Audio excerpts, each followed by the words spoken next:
Espesyal ang araw na ito dahil ito ay araw ng pagdiriwang.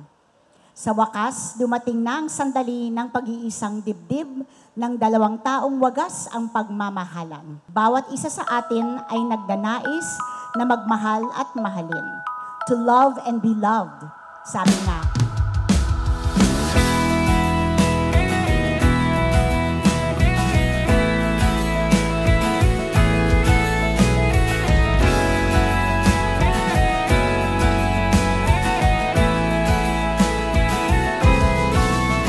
Gusto natin magbigay po guys siyempre sa lahat ng ating mga panauhin ngayong araw na ito, sa lahat ng ating mga bisita, mga magulang, mga ninong at ninang.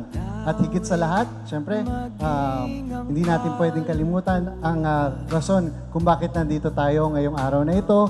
Ang lahat ng ating mga bagong kasal.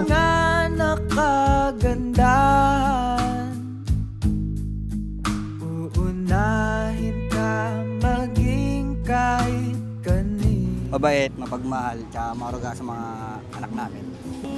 Pinakagusto ko sa kanya, responsable po siya at masipag sa trabaho. Kaya naman, bilib ako sa inyong lahat na ikakasal ngayong araw. Sa mundong binibigyang diin ang material na bagay, hindi kayo naghanap ng kung ano ang kulang. At imbes na manumbat kung ano ang wala sa kanya, pinakinggan ninyo ang tinitibok ng inyong puso. Pupunan ang kakulangan, maging magkasama lang habang buhay.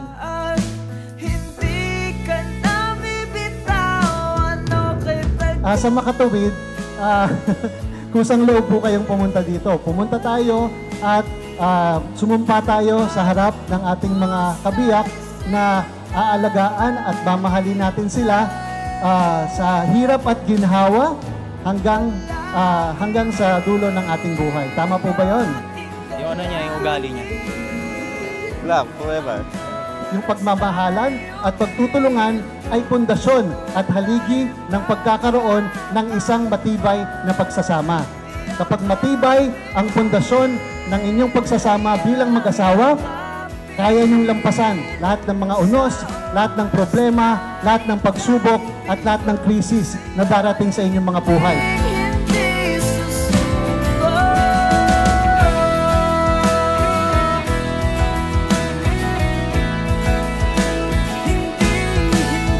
Kaya ang bilin ko sa inyo ngayong umaga, huwag tumingin kung ano ang wala o hindi sapat sa inyong kabiyak. Ano man ang kulang, maaari itong mapag-usapan para magawa ng paraan.